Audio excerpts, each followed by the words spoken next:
begin with we're going to go ahead and begin with Master Hakuin's chant in praise of Zazen, and then we'll hand it over to the Venerable Nikolai.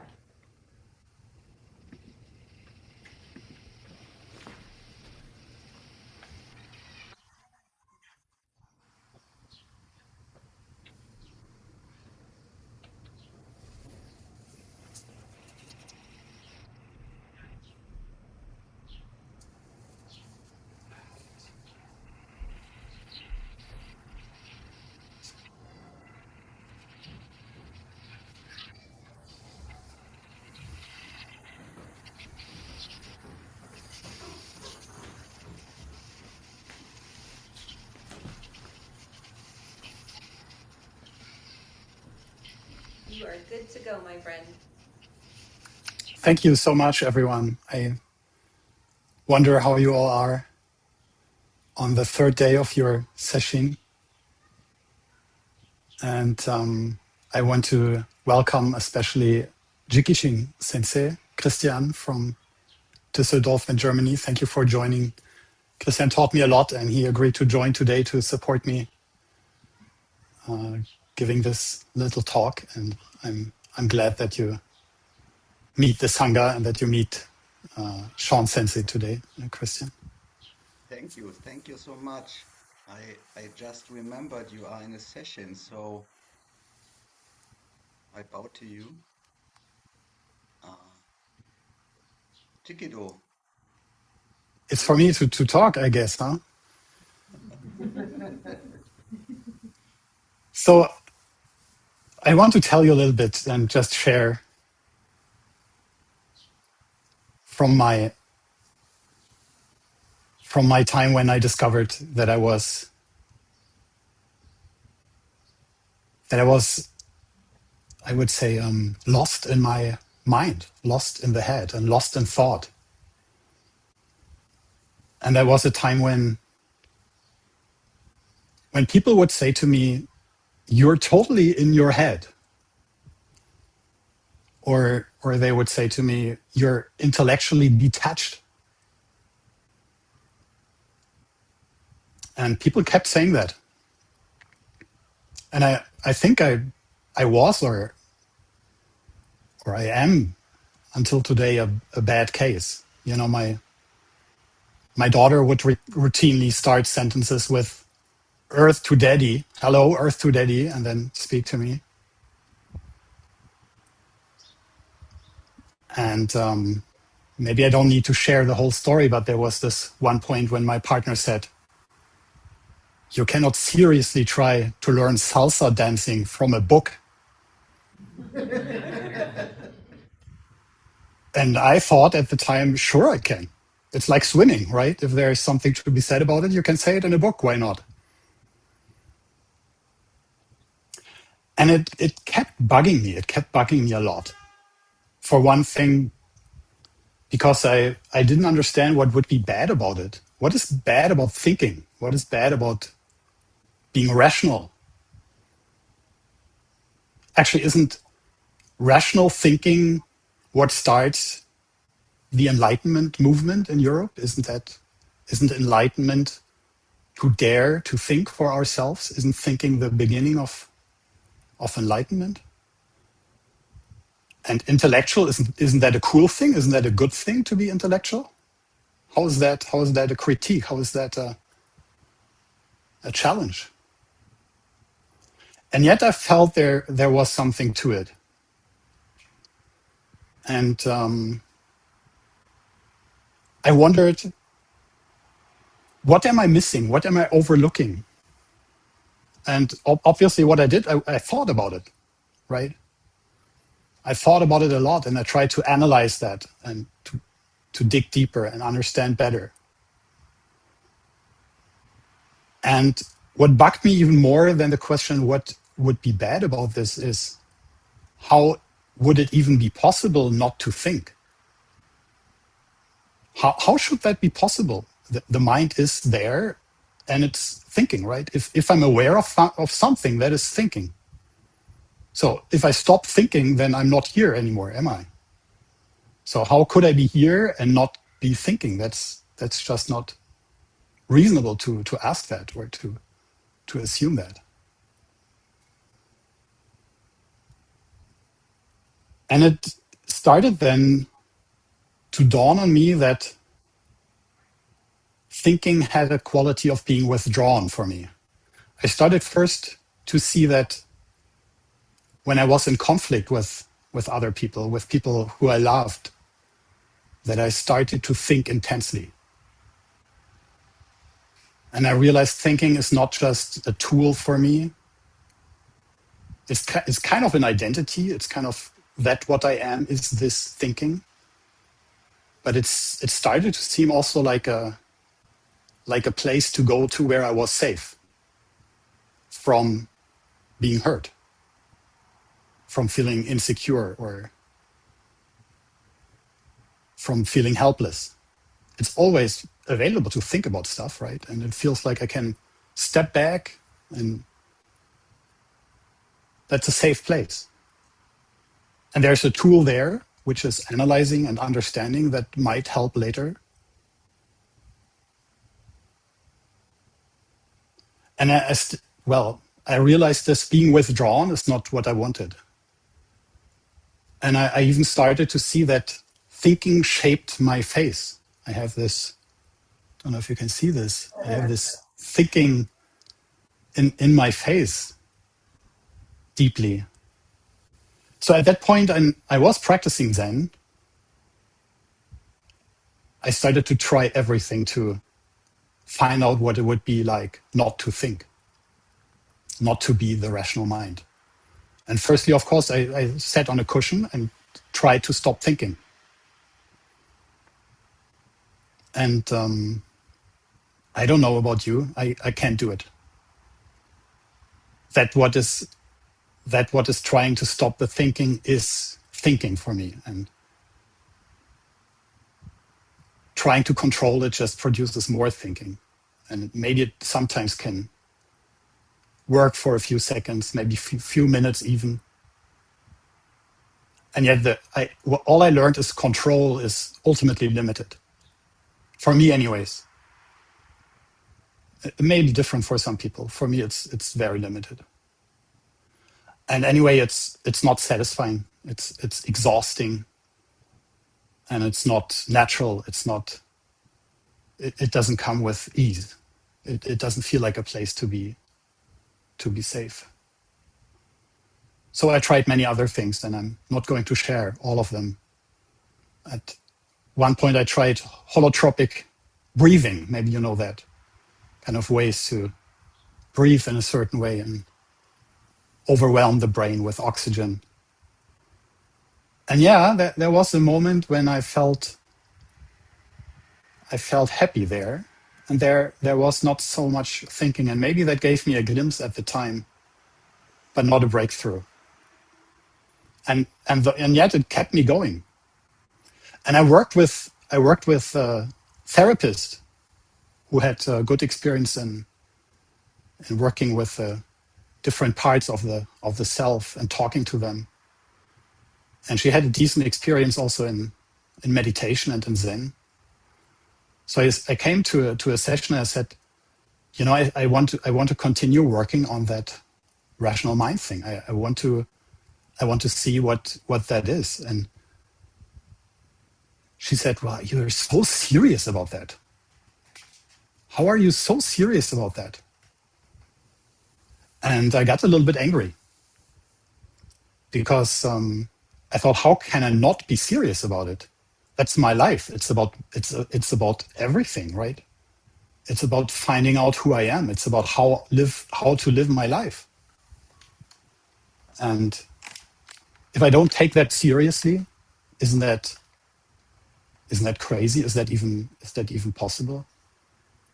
So she suggested to work on being serious rather than working on being the rational mind or what the rational mind does. And I started to talk about that and to think myself into that. And yet I started to feel intensely, and I wasn't even halfway in when I started to cry, and tears dropped down And that was the moment when I realized that I had been serious all my life about stuff. And there's an opposite to being serious, which is, in that case for me, it was to be playful and to approach things with ease and fun and playing with them and not to be serious about them. Doesn't mean not to value them. And I started to see how many years I had lost being serious about stuff and how many hours I wasted not being playful and not having playfulness available for me.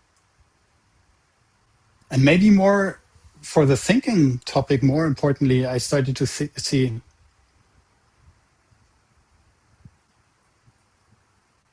the limits of being serious cannot be seen by the part of me that is serious.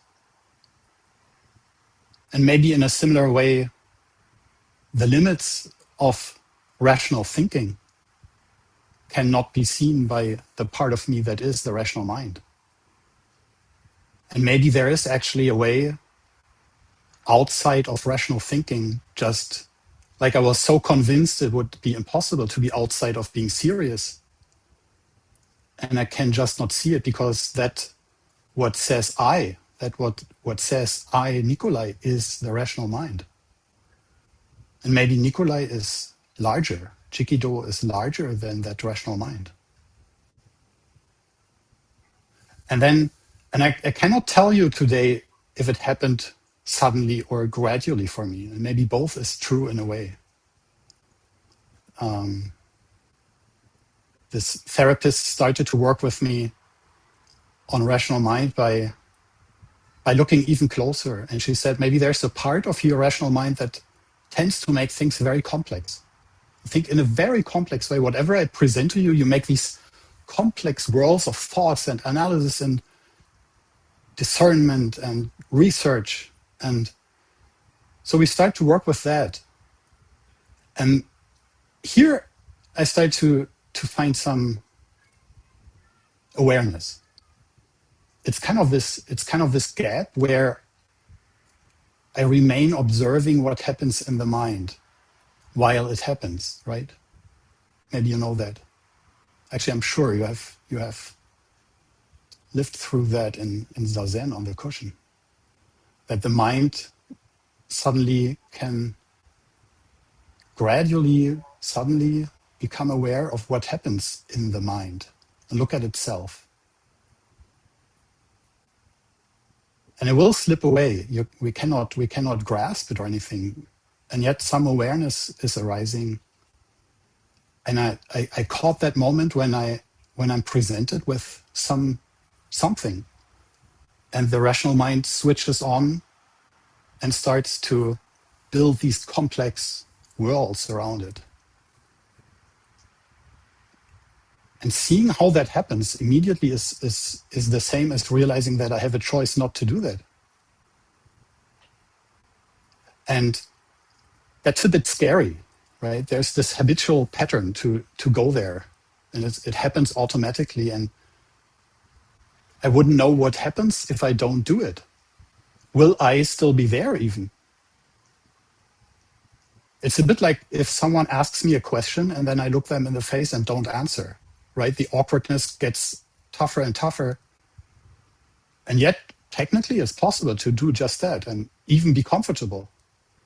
And in a similar way, I started to be there and see something being presented and then make the choice not to start thinking about it.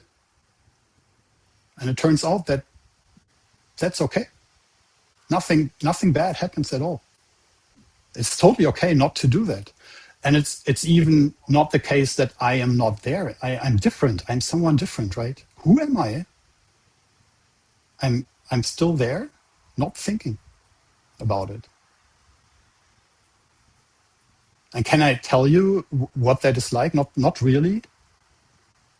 Anyway, that space is available. And it created a huge difference for me. One thing is there's this gap becoming very touchable, very available. There's this gap when something is presented, some conditions change and shift, and before automatic reaction happens, awareness is that space that has the opportunity to make a choice and see that there is freedom, there are opportunities in many directions. We can be that, but we don't have to. We may tend to, there may be a habitual pattern, and yet the self is larger. It can do something else. And there's even this holding pattern with the rational mind, because the rational mind is also kind of a space like that gap, right? To think, to step back and think rationally about it is a little bit like that gap. And yet it's limited in its own way. And the limits that I discovered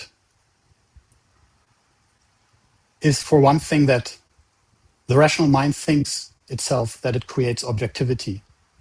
But what it creates is separation. It creates a space right here where and what I am, and then that thing that I think about and that I look at or that I'm aware of. And yet it's not objective, because the thinking changes what I'm looking at. And it contracts the possibilities, contracts ourselves. It doesn't remain in the full freedom that is available. The separation becomes very far. We can go very distant from the thing that we look at. And the objectivity is an illusion. We are always somehow connected, and we influence the situation, and the conditions around us influence the thinking. There is no point from which to think objectively and without being a play ball of the conditions.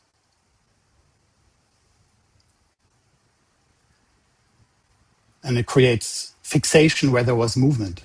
We hold the thought while reality has already shifted into something else, and the thought remains, and we overlook the shifting, we overlook the flow of things. And we have this illusion that we can grasp what reality is by looking at the thought instead of what has already changed. And I discover another limitation of rational thinking, which is rational mind does not do linkage, is a way that someone said it. The rational mind is not emotionally connected. Can you feel that we are all connected right now? There's always an emotional resonance. There's always an existential resonance in some way going on. And the rational mind is not in the habit of dealing with that, of seeing that. It detaches to create that feeling of objectivity. And partly it is successful. Rational thinking is important. And if anything, our society needs more rational thinking, not less. And yes, it's limited. I think it's limited. And that converges there where the rational mind is obsessed with accurate statements. It produces accurate statements. And they can be mixed up with what is helpful and what is true. Accurate doesn't mean helpful. You can say a million things that are accurate and then laugh about the people who will challenge that statement because you know it. You can even prove that it's accurate. And doing so, we overlook that it's not helpful, the statement, and that what we found out with the rational mind may not be skillful or helpful or wise. And it may not be true. It's just accurate. Does that make sense?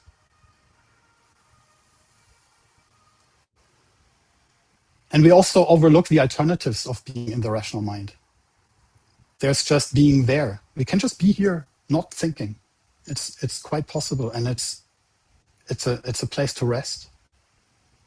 It's even sometimes a place to be happy, to be content, be connected. Be aware what's happening and not think about it. Not make it about us, not make any discernment, not make any judgment, not understanding. Just being there is an alternative to thinking. And being in resonance is another. Being connected from heart to heart is an alternative. And that opens an opportunity to abide in awareness.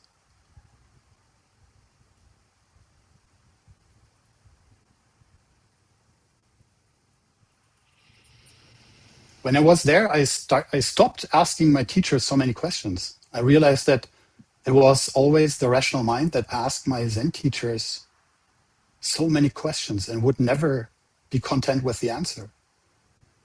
And here I realized there's a whole world there where I don't need to ask because the answers will never be fully satisfying.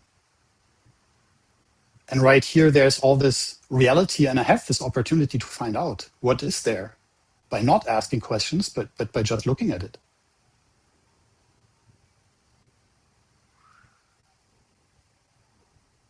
And then I realize we can get even closer. Not thinking, we can just abide in awareness, perceive what is there in the visual space, what is there in the soundscape, and in the realm of thoughts and imaginations. And then we start, many of you may have tried that, to label what we see there in order to stay connected to that. And then, like the rational thinking, we realize even that is still an overlay over the pure experience. So at some point we may stop labeling. We may stop to say, that was a thought, that was a sound here, that is the cat meowing. Because that's also in thinking. So we go to purely experiencing. Only to at some point discover that when we experience, it's already too late. There's a step even closer. The happening itself is where we are. It knows itself. There's not the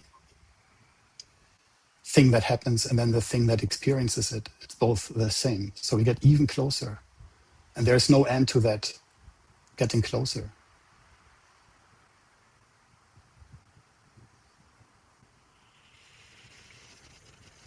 And here at this point, I invite you to sit with me and breathe just for a couple of minutes. And let's not just do Zazen. I think you did enough Zazen today and yesterday. Let's just try to contact that part of you that does not think, and sit as the one that does not think and does not know. And see how that is. I'll speak a couple of words during the meditation, if you let me. Just follow the flow and just watch what is there.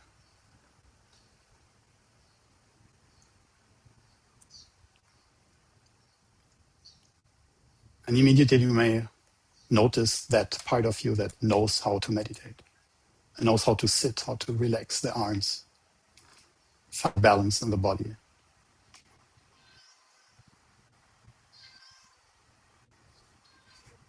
And it knows how to focus on the breath, how to follow that invitation of the exhale to settle and relax deeper into meditation.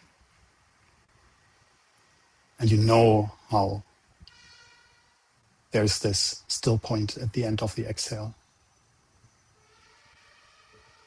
where we can rest.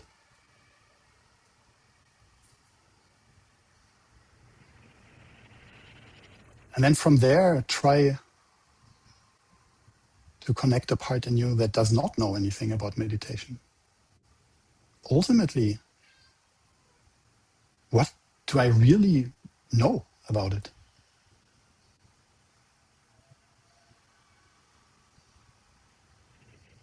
If I'm very honest, nothing.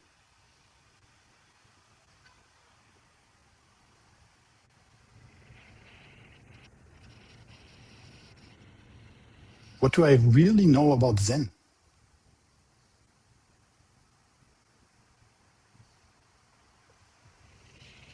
Ultimately,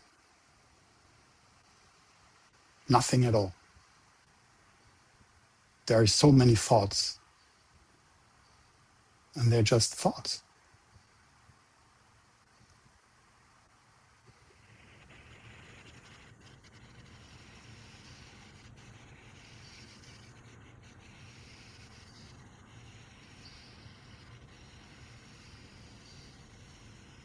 So if you have the courage to be the one that does not know, how does it make you feel? I'll not make any proposal. See for yourselves.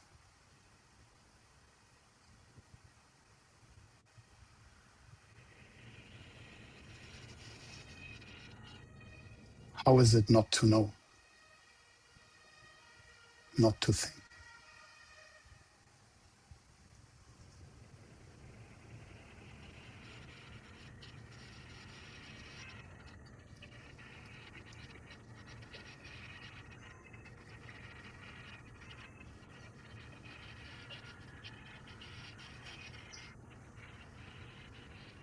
How is it to touch the part in us that is stupid? Completely stupid.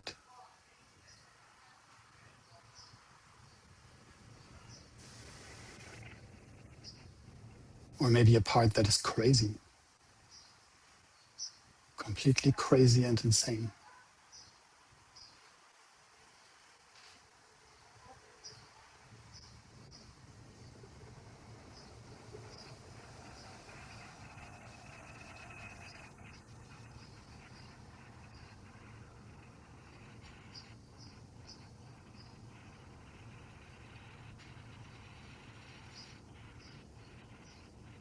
While you take a couple of more breaths, not knowing anything,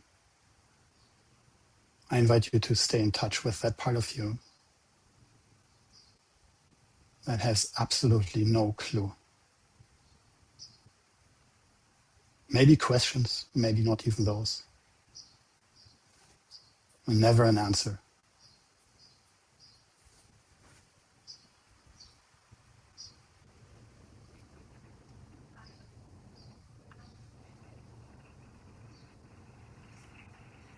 And while we come out of this meditation,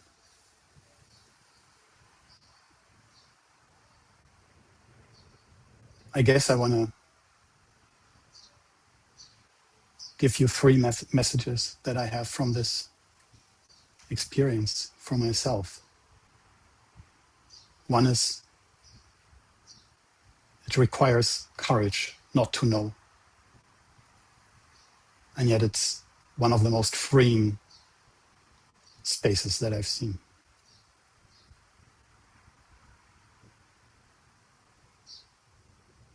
Not knowing gets me closer to reality.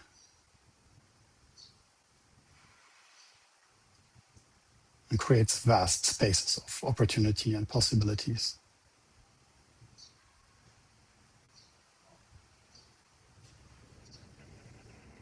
Secondly, when we stop thinking, there's this possibility to go closer and closer and closer. And that makes a very practical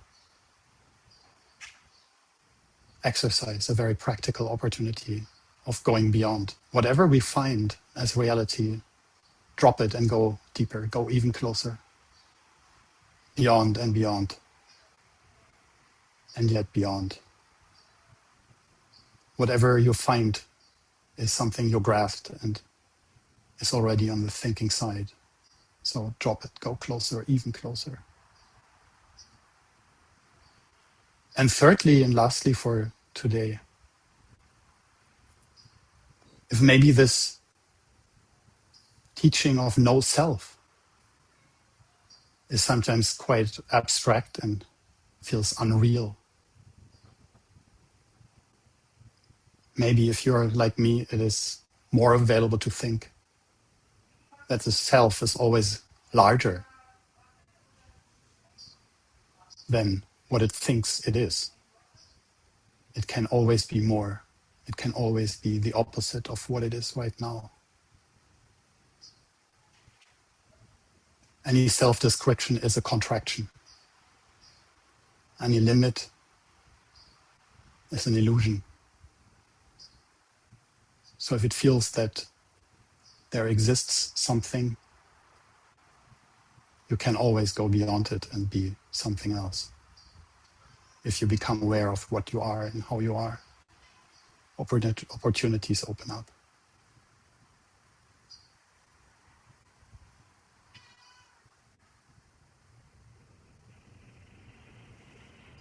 And with that, I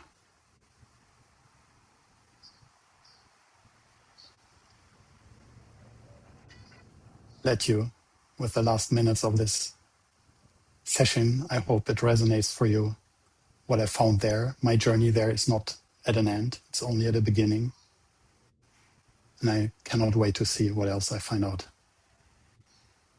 Thank you very much.